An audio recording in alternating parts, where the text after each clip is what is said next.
Well, hi YouTubers. Okay, another of the 100 books, another Christmas book. A Fairy Tale for Christmas by Chrissie Manby. Now, I love Chrissie Manby. I have ever since Flatmates. That was her first book. And she's awesome. I absolutely love her work. She has this way of writing contemporary fiction that it just pulls you in and you just love it. Now, this is also kind of like a continuation of like these like Proud Family sagas, if you will. It does kind of touch on, I've read the Proud Family Christmas, but I haven't read the other ones yet. But I know that this kind of touches on characters. It's a bit more convoluted than that. So, anyway, I read the blurb on the back. It's a festive season, and the members of the Newbury Theatre Society, also known as the Newts, are putting on a show. Being cast as Cinderella is a dream realised for newcomer Kirsty, not least because she hopes the starring in a panto, directed by her boyfriend John, will bring them closer. But it's not all glitter and gold and good cheer. Behind the scenes, long-standing rivalries, wardrobe mishaps, and just business accidents threaten to derail the production. And then there's Prince Charming himself. Will working with John bring Kirsty her happily ever after, or reveal their love to be a showmance? With Christmas just around the corner, it's going to take more than a fairy godmother to get Kirsty and her castmates to the ball. I love this. Now, I've done amateur dramatics in the past, so this was like, yeah, some bits were like, my God, I've been there.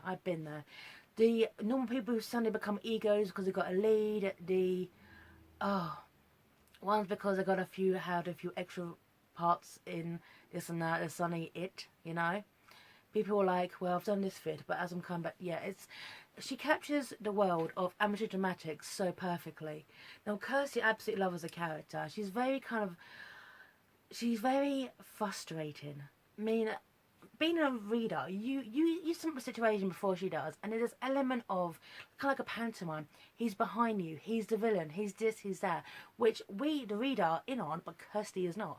And John, her boyfriend, honestly, okay, I hated this guy. Kudos, by the way. If you come at someone I hate, you've done a fantastic job.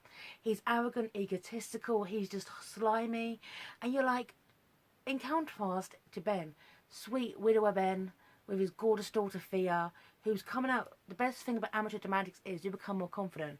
You come out of your shell. And the way she captures young Thea, or Anthea, becoming more confident in herself was just masterful. I absolutely love those little subplots. Can I just say, you really captured what amateur dramatics can do, especially for young people who have no confidence, as I never did back in the day. Yes, exactly. So, Kirsty has to figure out how to play Cinderella. She has to kind of reconcile with her family who didn't understand her dream. And she has to kind of reconcile her feelings with Ben. And it's quite funny how the audience, when I say the audience, us the viewer, the audience of the pantomime are also in on this too. It's quite cleverly written. So, now this I'm going to read out, okay? This is just a little bit that's made me smile. Once Thea had grown tired of her new roller skates, she joined Ben, Judy and Buster, her grandparents and the dog, grandmother and the dog, in front of the television for sandwiches made from the turkey leftovers from lunch. Judy had cleaned up the wishbone and saved it for her granddaughter, who loved the tradition of breaking it and making a wish no matter whether she got the bigger piece or not. That afternoon she did get the bigger piece. Her eyes sparkled as she anticipated her reward, a chance to wish whatever she wanted. But what did she want? So what are you going to make a wish for? Ben said. For you, Daddy. She didn't say, of course. And what are you going to wish for me?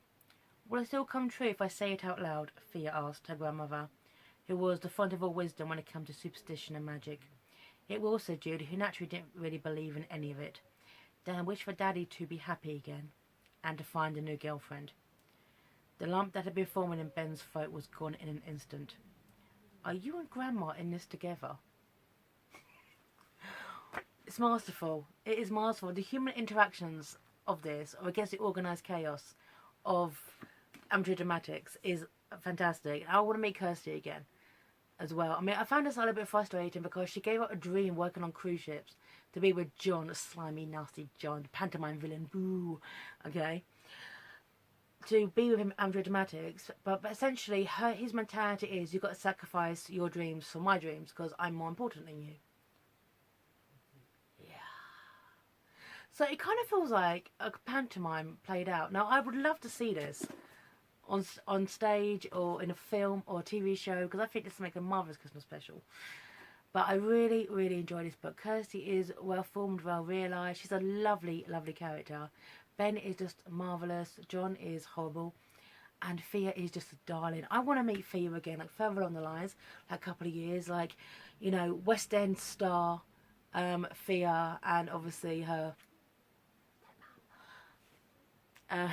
Kirsty. So anyway, recommending this book, A Fairy Tale for Christmas by Chrissie Manby. You would just love it. So, sign off here, YouTubers. Mwah. Bye now.